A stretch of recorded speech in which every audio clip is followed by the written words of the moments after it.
Today is onion planting day, and I've already planted some in that bed, mixed in with garlic. I still have chives, a little bit of celery and Swiss chard over there. I put some in here, which I need to replant my carrots.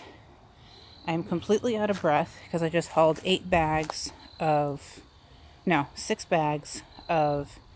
soil and 1 bag of manure into the bin, and it doesn't even, this requires, let's see, 6, 12, probably another 2, so at least 14 to 16 bags of soil.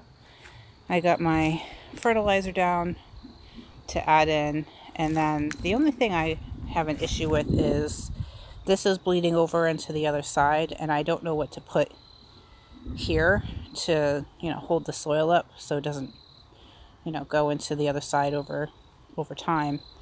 The only thing I have is a rotting piece of wood covered in slugs, so obviously that's not going to work. And this is what's left out of a bag of 80, so this is probably, I don't know, 30, and then I have another set of 80 there. So I don't know what I'm going to do if I'm not able to plant them all. I don't really know where to store them. Our basement is not viable for anything, and I don't know if it's going to get too cold out on the porch, even though it is an enclosed porch, but it's screened in. And I'm hoping for the best here. My back is killing me. I'm just trying to get this done so I can go back inside. The sun's already starting to set. See? Ooh.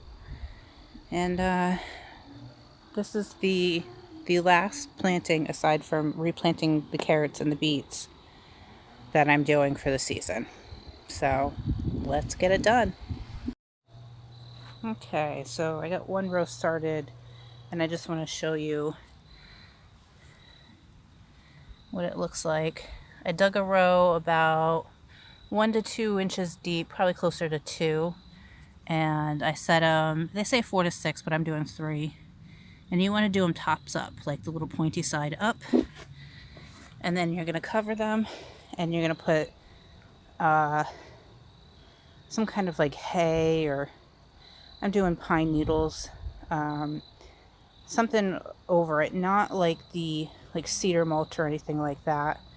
And then you're going to cover them. You're going to give them a good water.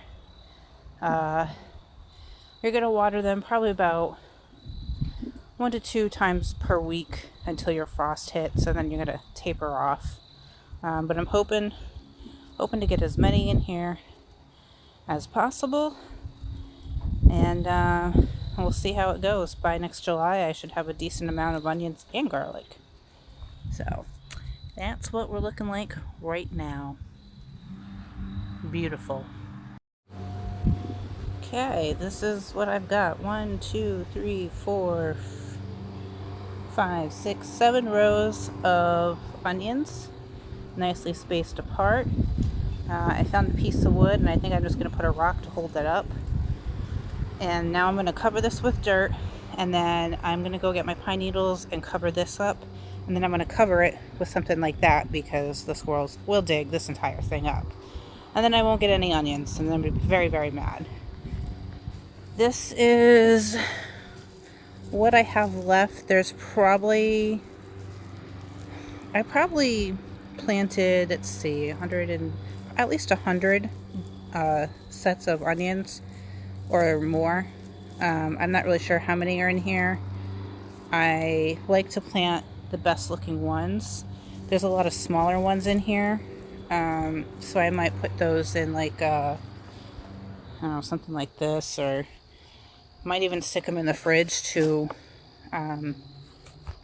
keep them dry until I'm ready to plant them, unless I figure out something for the rest of the week. Tomorrow it's going to rain quite a bit, so clearly I'm not doing anything else. But that's it. That's how you plant your yellow onions. You can do the same thing with garlic. And then just keep up on the watering, let Mother Nature do its thing, and you will have garlic and onions by July.